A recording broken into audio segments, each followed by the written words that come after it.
guiados por una estrella demoníaca. Querían ser cómplices de Herodes y... Lo de estrella demoníaca, es que no sé, pues. Los griegos, no sé, tendría que leer esa parte específica, ¿vale? Porque tienes que ver el contexto, porque los griegos pensaban también, la palabra demonio no era literalmente un demonio, o sea, se refería a una especie de conciencia. O sea, daemon en griego era, para los griegos era como una especie de, era como tu espíritu o tu conciencia o algo así, como una especie de ángel de la guarda. Es medio raro, pero no era literalmente el demonio bíblico como se le entiende, ¿viste? fueron cómplices, de hecho, No sabría en qué contexto se escribió esto, tendría que buscarlo para. No tengo ni puta idea, la verdad. de una masacre de niños.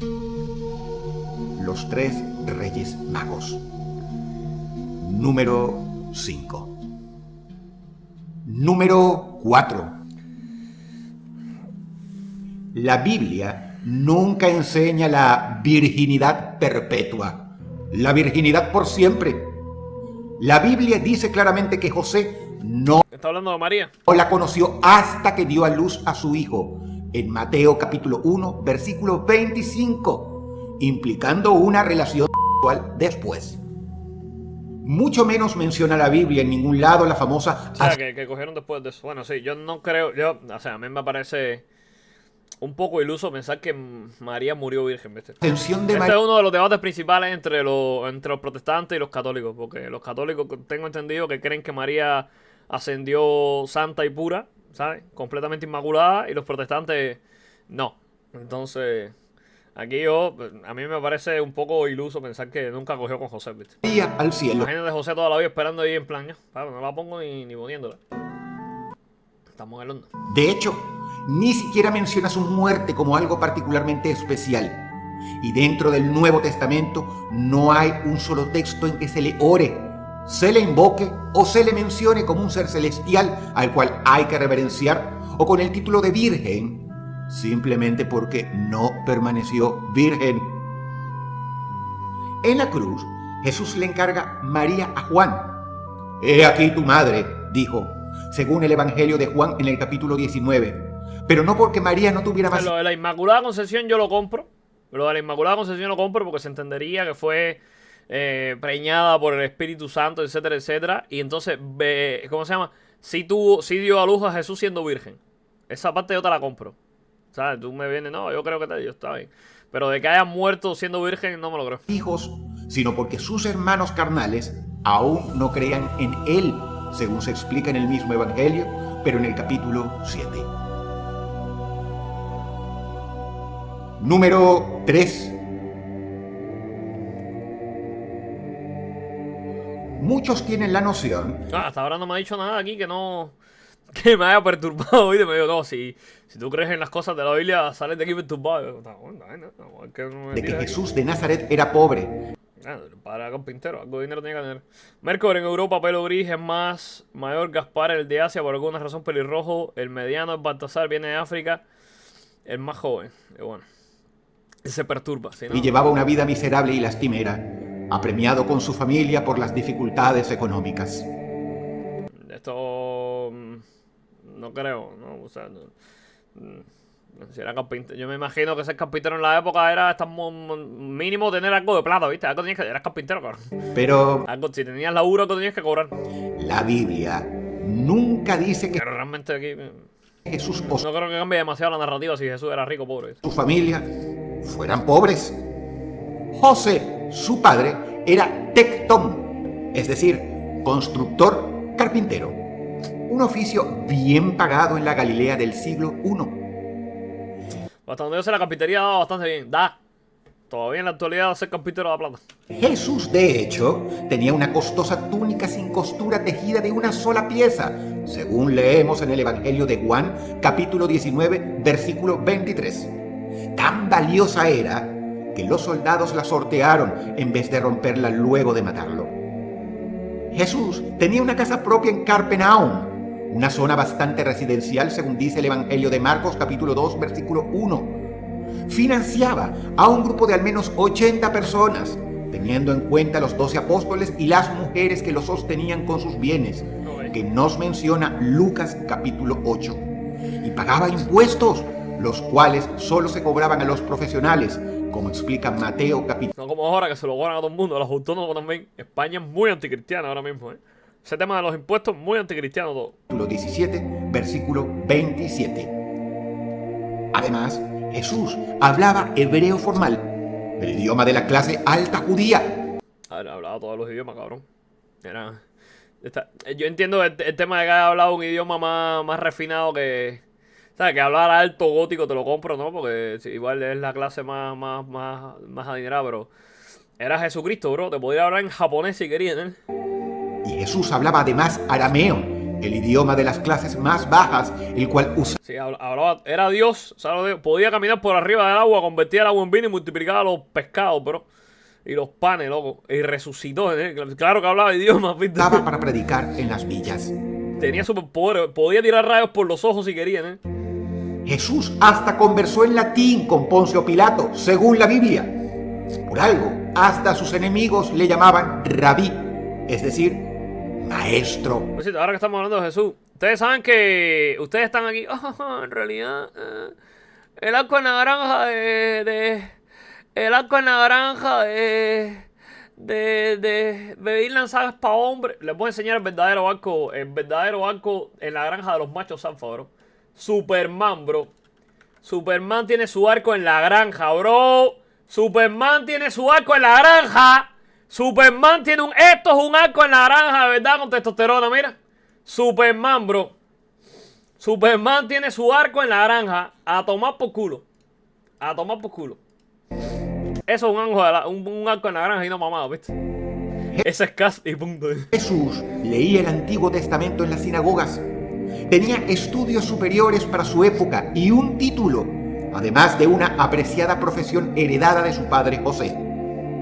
Hablamos de una época donde leer y escribir era un lujo enorme y no cualquiera tenía un ejemplo. Pero esto no, yo no lo entendería, pero te das cuenta de que hay pasajes bíblicos, bueno, ya no sé, estos no sé si son libros apócrifos o no, pero hay pasajes bíblicos de la infancia de Jesús. ¿Cómo se llama? Acá yo lo entendería no por una super preparación de millonario, sino porque era Dios y sabía cosas, ¿entiendes? Pero incluso hay pasajes bíblicos que te describen que Jesús en su infancia era una persona muy sabia, que conversaba con gente del pueblo y todo el mundo se quedaba impresionado porque era súper sabio. Tipo un filósofo de 3 pares de pinga, ¿entiendes? Entonces sí, claro, sabía cosas, pero era Dios, ¿sabes lo que te digo? Ejemplar de la Torá, como tenía Jesús, quien frecuentemente la leía y citaba.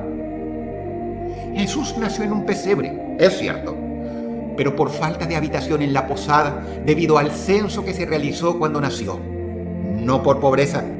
De hecho, posiblemente ese pesebre que se armaba en la parte delantera de la casa, según se estilaba en esa época, y no en un estado... Eso es de los libros apócrifos. Y sí, los libros apócrifos se quisieron por lo que sea, ¿eh? Seguramente no tiene nada que ver que Jesús haya dejado a un niño ciego. ¿Sabes lo que te digo? Que ha discutido con un niño y le digo, sí, mira este papel. Eres ciego ahora. ¿Sabes lo que te digo? Que ha utilizado sus superpoderes para dejar ciego a un niño. Seguro que no tuvo nada que ver, ¿viste? Pablo sucio le costó una fortuna a sus padres. Jesús era clase media alta para su época. Número 2. O sea, sí, Jesús no era extremadamente pobre como te lo dicen, sí, ¿no? La Biblia nunca describe un sótano subterráneo donde las almas arden conscientes. Sí.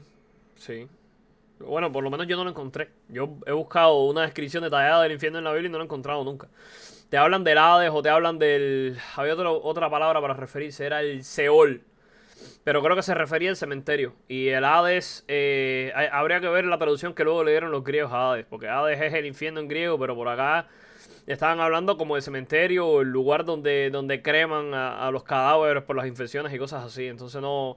La descripción como uno la esperaría súper detallada de Dante Alighieri sobre el infierno no te la dan nunca. Te hablan del lago de azufre y cosas así, luego creo en Apocalipsis, pero normalmente no se te describe el infierno. En el Viejo Testamento no se hace mucha alusión a una vida después de la muerte. Para siempre en ollas de aceite hirviendo mientras gritan. Todo regentado por el diablo y los demonios con alas de murciélago. Hay un problema con el concepto anterior descrito. Un lugar así nunca es descrito en la Biblia. El famoso infierno de Dante no existe en Dítelo a ti, porque tú tenías un video hablando de los infiernos y tomaste el infierno de antes como canónico. Díselo al Dross del pasado, pero bueno, está bien que rectifiques. la Biblia. El infierno está en la tierra, se llama la tuna. El término infierno, que deriva del latín inferis, es decir, lo que está abajo, traduce dos palabras: Sheol en hebreo y Hades en griego, que son simplemente la tumba o el lugar de los muertos que están totalmente inconscientes. O sea, el infierno Habla de la segunda es la muerte. tumba genérica, la tumba a la que vamos todos, como cuando uno dice, todos terminaremos en la tumba. Por ejemplo, la Biblia dice, los muertos nada saben, en Eclesiastés capítulo 9, versículos 5 al 10. A veces dice que esta tumba o infierno es de fuego, entre comillas, y lo dice con un significado especial, el de la destrucción después de la muerte. Es decir, Hablas de la cremación. una segunda muerte, la muerte del olvido. El lago de fuego, entre comillas, del Apocalipsis es la segunda muerte, según dice literalmente el Apocalipsis capítulo 20, versículo 14. Destrucción total, no tortura eterna, sino destrucción del mero cuerpo. Cito: y la muerte y el Hades fueron arrojados al lago de fuego. Esta es la muerte Tú te vas a morir, Pandro, y no te vas a llevar nada, güey. Ni siquiera los bits. segunda. Es la muerte después de la muerte. El olvido. El borrar el nombre de la persona del libro de la vida. Entonces lo he dicho por acá varias veces. Yo no he encontrado una descripción del infierno como te la narran en la Biblia, man. El fuego bíblico es símbolo de aniquilación. Por ejemplo, Malaquías capítulo 4, versículos 1 al 3. Igual la estoy reflashando y viene un teólogo y me recontra mega turbopapea y me dice, no, mira, en realidad estos versículos aquí lo que quieren decir, porque si lo traduce directamente del hebreo, significa que tal. Y yo digo, no, me papeaste, pero yo no he encontrado, con mis escasas herramientas de comprensión lectora bíblica, yo no he encontrado una descripción del infierno. Dice que los malvados serán ceniza bajo las plantas de vuestros pies. Esto es lógico Esto me imagino que se refiere a lo de cremar los cadáveres. si pensamos que en esos tiempos Date cuenta que acá no había una especie de sistema para evitar infecciones y enfermedades. Entonces, muchos cadáveres se quemaban. O la basura en general se quemaba. la basura debía ser quemada para ser destruida y evitar contaminación. Y por eso el fuego era un símbolo clarísimo de destruir lo que no servía. El Apocalipsis, como vimos, hasta dice que el Yo realmente aquí esto cógelo con pinzas, no tengo ni puta idea. infierno es arrojado al lago de fuego. Es decir, ¿cómo podría ser el infierno arrojado dentro del Claro, se referiría a que quemaban el cementerio, ¿no? infierno? O sea, si la palabra Seol se refería al cementerio donde iban los muertos, esto lo he conversado con gente de la iglesia y tal, y me han esclarecido un poco por esa parte, ¿no? Si se refería al Seol, a los muertos, y te dicen que arrojan el infierno, o sea, el Seol o el inferis al lago de fuego, se referiría a que quemaban el cementerio. También dice que la muerte es arrojada al lago de fuego. Interesante metáfora. Repasemos el texto. Y la muerte y el Hades fueron arrojados al lago de fuego. Esta es la muerte segunda. A quemar los cadáveres y se pierde para siempre ni siquiera lo que es el testimonio físico de tu existencia, ¿viste? Y el que no se halló inscrito en el libro de la vida fue lanzado al lago de fuego. Apocalipsis, capítulo 20, versículo 14. Obviamente el infierno común es la tumba de todos, y el infierno o tumba de fuego es un símbolo apenas de que la muerte y la tumba, donde descansan todos, también serán destruidos como si fueran basura. Ese es el verdadero significado. Número 2.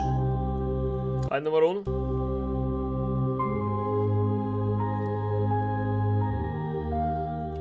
No sé dónde es la parte que me iba a perturbar a mí de la vida. No lo entiendo, bro. ¿Qué manera de vender humo, bro, hacer? Número 1. Manera de vender humo.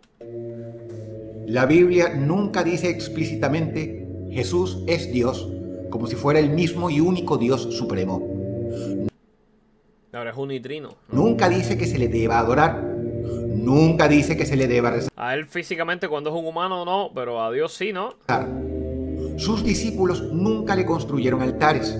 Esto es uno de los debates más abiertos de la teología sobre si era Dios literalmente o era el Hijo de Dios o era la reencarnación. Según yo lo tengo entendido, el tipo se engendra a sí mismo a través del Espíritu Santo y Dios, ¿cómo se llama? Dios, Espíritu Santo y Jesús son el mismo. Son uno y trino, son la Santa Trinidad.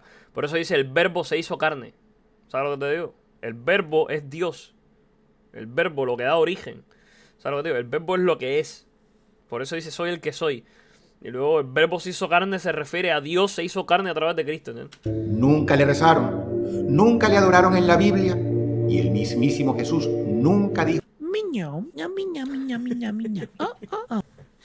No sabía que estaban viendo a Fonseca. No, venga. que debieran hacer. Aquí de nuevo tú puedes sacar 17.000 cosas de contexto y sacar un pedacito y lo que sea. Pero yo lo tengo bastante claro, para mí son el mismo. Ya que, como judío que era, enseñaba a servir y adorar a Yahvé, el Dios de Israel, el cual afirmaba era su padre. En otras palabras, pese a la cantidad de personas que creen que Jesús es el Dios de la Biblia, eso la Biblia nunca lo enseña. Hay un par de veces solamente en que la Biblia lo llama Dios en letra minúscula, es decir, Theos en griego o Elohim en hebreo, sin artículo definido a modo de título, lo cual es común en la Biblia como título de poder. Pero ese mismo título se lo da a Moisés en el libro de Éxodo capítulo 7 versículo 1, a los ángeles en el Salmo capítulo 8 versículo 5, al diablo en ángeles en el título se lo da a Moisés en el libro de Éxodo. El título de Elohim, de Dios como concepto. Y Jehová dijo a Moisés, mira, yo te he constituido Dios para Faraón. Yo te he constituido Dios para Faraón. Y Aarón tu hermano será tu profeta. A ver, Éxodo 7:1.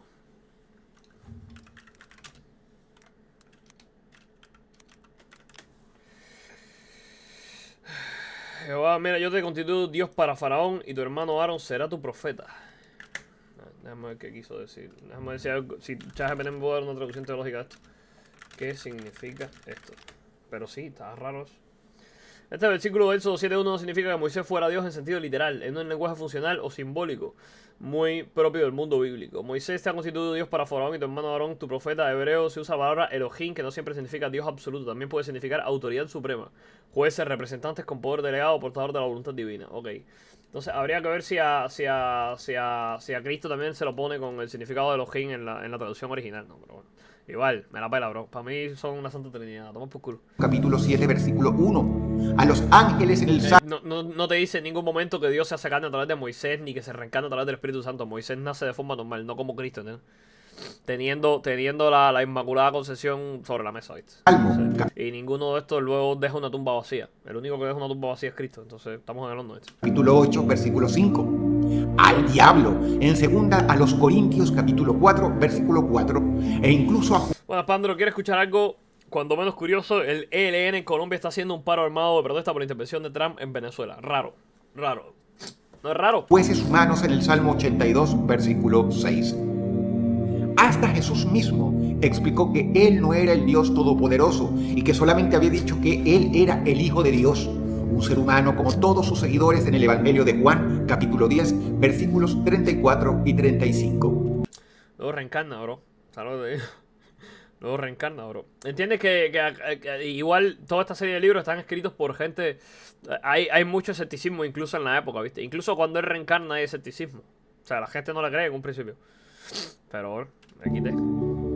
Pero la tumba vacía, si ya una vez que dejo una tumba vacía, te dices, vale, ninguno de estos otros Elohim resucitó así, ¿viste? Dios en la Biblia es un título de autoridad Pero en la Biblia, ¿cómo es el o poder. No siempre la identidad del Dios Altísimo, el cual es en la Biblia el Padre de Jesús y el único ser al que se llama el Dios con mayúscula y artículo definido. Jesús mismo dice que el Padre es el único Dios verdadero. En Juan capítulo 17, versículo 3, y se presenta como subordinado. Por ejemplo, dice... Él incluso tiene hasta momentos de duda. O sea, el propio Cristo tiene momentos de duda y decir, coño, de lo que estoy haciendo aquí es real, no es real, ¿por qué estoy haciendo esto? ¿Sabes lo que te digo? Jesús trastabilla también en su voluntad. Pero entiende que es... O sea, como lo entenderían los teólogos que defienden la Santa Trinidad, sería que Dios reencarna como Jesús y es un ser humano iluminado. sea, tiene una iluminación por encima del resto de seres humanos, etcétera, etcétera. Pero él no está 100% seguro de lo que hay ahí, ¿viste? Entonces, él sabe que es una especie de mesías y que es ese profeta definitivo, etcétera, etcétera. Pero... No, profeta definitivo, ese mesías. Pero aún así tiene la parte humana que lo hace dudar, ¿no? Él no está completamente convencido de eso. Y luego una vez que muere y reencarna dice, ah, vale, ahora todo tiene un sentido. Pero el tipo sufre y duda en ese momento. O sea, ni él mismo estaba convencido, pero sí, en el momento en que se hace un nitrino y que lo conecta con el Viejo Testamento, en el que están hablando del verbo a través de Dios, y acá te dicen que el verbo se hace carne, no sé cómo tú lo interpretas. Pues. El Padre es mayor que yo, en el Evangelio de Juan, capítulo 14, versículo 28. De hecho, según la Biblia, negó ser el Dios Todopoderoso en muchas ocasiones. En una ocasión, un hombre rico se acerca corriendo a Jesús, se arrodilla delante de él y le dice, Maestro bueno, ¿qué debo hacer para heredar la vida eterna? Jesús le responde, ¿por qué me llamas bueno? Nadie es bueno sino solo uno, Dios. Es su versión humana, bro. El relato está en el No nos vamos a poner de acuerdo con esto. Evangelio de San Marcos en la Biblia y deja claro que Jesús nunca se consideró Dios ni pidió que le adoraran como la mayoría de la gente cree y de hecho hace. Si los cristianos primitivos de la Biblia hubieran creído que Jesús era su Dios, la Biblia estaría llena de oraciones a Jesucristo, de expresiones como Ten en cuenta que la Biblia la escribe gente muy escéptica en la época. nuestro Dios Jesús. Hubieran practicado rituales de adoración delante de él mientras vivía y cosas por el estilo. O sea, si, por ejemplo, los profetas en el momento de la crucifixión hubiesen estado convencidos de que era Dios, no hubiesen dudado. O sea, date cuenta que todos ellos lo rechazan. El propio Pedro le dice, tú me vas a rechazar 3 veces antes de que cante el gallo. Dice, yo, es imposible que te rechace. Y a la hora de la verdad, cuando el tipo estaba crucificado, estaban todos los soldados romanos, le dice, me haga, tú venías con él. Y dice, yo no lo conozco de nada, bro. No sé de qué me estás hablando. Yo estaba pasando por aquí y vi la gente que se reunió y digo, ¡ay, chispo! Y vine para acá, bro. Yo no sé de quién es ese tipo que está ahí. ¿Sabes lo que te digo? Al final todos lo rechazan. Y luego cuando lo ven resucitando es que se convencen y dicen, ah, cabrón, pues sí tenía razón, ¿sabes? No era un loquito del pueblo. No era el loquito del pueblo, cabrón. Yo entiendo que mucha gente lo ha visto como el loquito del pueblo. Y muchos profetas han sido súper escépticos a la hora de la escritura, pero... No sé. Sin embargo, no existe nada de Bueno, no lo rechazan, no niegan. eso. Ah, qué diferencia ahora. Siempre se habla del Padre, es decir, el Dios de los judíos como el único Dios. Y es que debemos entender que el cristianismo primitivo no era una nueva religión, sino una secta del judaísmo, entre muchas otras, y era estrictamente monoteísta. Jesús se arrodillaba y le oraba muy a menudo a Dios, según la Biblia. ¿Cómo podría arrodillarse y orarse a sí mismo? No tendría ningún sentido. Sucede que con el paso de los siglos, la figura de Jesús, ese reformador judío, se fue endiosando tal como pasó con otros líderes religiosos. Caminaba por arriba del agua, ¿viste? ¿Sabes lo que te digo? Por ejemplo, con Buda. Como Naruto, ¿viste? Caminaba por el agua, bro. Y se le terminó igualando Sí, pero... No es comparable Buda con Jesús. Cuando Buda se murió, se quedó el cadáver ahí. Busca el cadáver de Jesús, dale. al Dios del cual él había venido a predicar. Y ahí lo tienen. 7 creencias que se repiten muchísimo. No puedes comparar a Buda o a Mahoma con Jesús. O sea, ninguno de ellos dejaron una tumba vacía. Y que por supuesto es válido creer. Pero lo sorprendente es que la mayoría asume que están en la Biblia, pero las cuales, si lees la Biblia sin filtro denominacional, simplemente no están ahí, sino que se desarrollaron con el paso de los siglos a partir de tradiciones. Sí, hay creencias que están súper erradas, pero bueno, acá tampoco me reestructuró la forma en la que veo la Biblia, pero está bien. Y sincretismo con otras religiones no bíblicas.